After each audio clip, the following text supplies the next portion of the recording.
Hello. So I'm a first-time user of Dissonant. Dissonant is a music service that I saw on Reddit on the CD. I think CD collectors subreddit a while back. They made a post. They showed off the app. I know the app does not have that much popularity. Matter of fact, while I was sitting here waiting for my package, I was Googling stuff and I could not find an ounce of information about them, except for a really old YouTube video about music finding or whatnot. But my package came in. Fragile from Dissonant. You can see by the little logo on the back. I'm very excited to open this because just like anyone else ordering from the service, I have no clue what's inside it. Not a single clue. So we're going to tear this thing open, find out what's inside, and in the meantime, we'll talk about the process. So I ordered from Dissonant. I downloaded the app. The app's only on App Store. It's a good thing I have both an Android and an iPhone. And along with the app only being on App Store, they don't have a website. So unless you're an iPhone user, you cannot participate in this. Now, the app has a lot of different ways to get these, 3 different ways specifically. You can either pay $8 because you don't have the money for a full CD. You can pay $10 because you have the money, or you can pay $12 because you want to pay for somebody else's when they don't have enough money for a full CD. I don't know if those are the exact price ranges, but I do know that there's a cheap one, there's a median, and then there's a really expensive one. Well, not a really expensive one, but a more expensive one. And it allows you to pay for somebody else's stuff.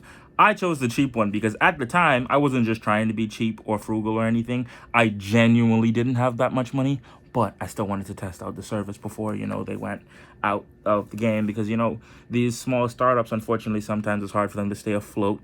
And because I didn't see this thing catching on very much, I wanted to make sure, number one, I got in because I really wanted to test the service. And number two, I fired up this camera very quickly, even though this is very suspenseful staring at this package. I love music. I fired up this camera because I wanted to at least give some sort of awareness to this brand so that you can check it out if you really want to. As far as music discovery goes, you could get yourself a random CD once a month, once a week, whatever the case is. So this is my Dissonant random CD purchase for April 2025, and let's see what they gave me.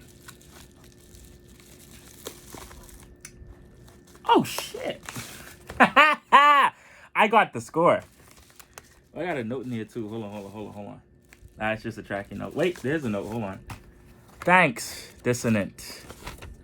Hopefully this is a good surprise. I see you just put hip-hop and R&B as your favorite genre, so it felt right for this all-time classic Fugees album to be your first litmus test to get to know your taste better. Arguably one of the most influential albums of the 90s, and if you haven't heard it, you're in for a special treat. Hope you enjoy.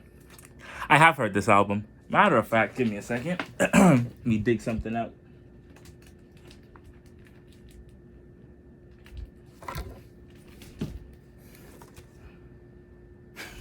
The Refugees.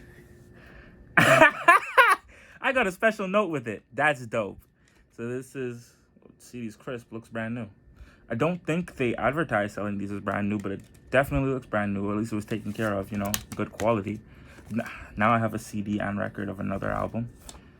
A personal note. Yeah, the only thing I wrote was literally just hip-hop and R&B. I did not describe my taste at all because I didn't want them to cater too much to me, because I feel like sometimes when I describe my taste, I'm way too in the box kind of design where I'm kind of just like exactly what I like, and I didn't want them to try and give me exactly what I like, but I wanted them to try and figure something out.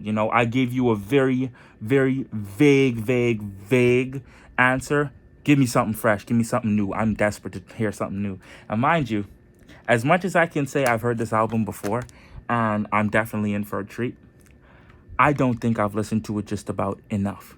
So getting this CD makes me happy to listen to it one more time, because I don't know about you guys, but I'm always more inclinated to listen to something when I have it in physical form. Not so much records, because honestly, I know people on the internet say this all the time about the intentionality of putting a record on a turntable and putting the needle on it and blah, blah, blah, blah, blah. But these are typically comments coming from people who either own a bookshelf a record player or a automatic AT LP60X. I, unfortunately, am living in the past with a SL1200 Mark II that's barely put together and plays a record, but with a lot of intentionality because I have to get up and fix it every single time something slightly goes wrong. So I have to baby the turntable while I listen to music. It's not that fun of an experience, which is why I don't own that many records. But CDs, on the other hand, whenever I feel like I haven't appreciated something enough, I always get the CD. T.I.'s first album, I'm Serious, I got it on CD because I always found myself listening to trap music, Urban Legend, King, T.I. vs. Tip, you know? I always found myself on those albums. I'll even listen to a Paper Trail, but I find I never get myself invested in I'm Serious. And then I was like, you know what? Let me buy the CD. I'm going to listen to it more often. I can sing almost every song on that album back to front now. Easy. You know what I'm talking about? Whether it be At the Bar, Heavy Chevys, you know. At the Bar was actually one of the songs I hadn't heard one of the first times around I listened to the album. I skipped it before I gave it a chance, you know what I mean? And I listened to it. I forced myself to listen to it because I had the CD. And I found something else I appreciated. Another album I did that with is Ice Cube's America's Most Wanted. I didn't have to do that, but let me enunciate the K's once in a while. I did it with Ice Cube's America's Most Wanted. Let me tell you, that album I felt needed a lot of appreciation, and listening to it for the 10th, 11th, 13th, 15th, 12th, I skipped a number and went backwards there, sorry. Listening to that a lot of times on the CD also allowed me to appreciate it more. It's my favorite Ice Cube album. It's also the only Ice Cube album I really like because I'm not a huge fan of the one that came after it or the one that came after it or the one that came after it. I don't exactly remember the names out of my head. I just know one of them was Lethal Injection. The other one was... Uncle Sam is on the front of the cover with a toe tag. I cannot remember. It has Black Korea on it. It also has Steady Mobbin'. I cannot remember the name of that album. And then there's another album. But I really like his first album. I really, really, really like Ice Cube's first album. And I felt like as much as I talk about liking it, I haven't listened to it enough. When I got that CD, I listened to it all day. And then the next day, and then the next day. Another CD I did that with, Purple Haze by Cameron. You know? So this right here is another CD I could have thought about that I said, I like this album, but I haven't given it enough appreciation, so I'm going to get it. And you know what? I am very satisfied with this pick. Shout out to Dissonant. Come on. I don't know. If this gets too big, maybe we won't get personal notes anymore.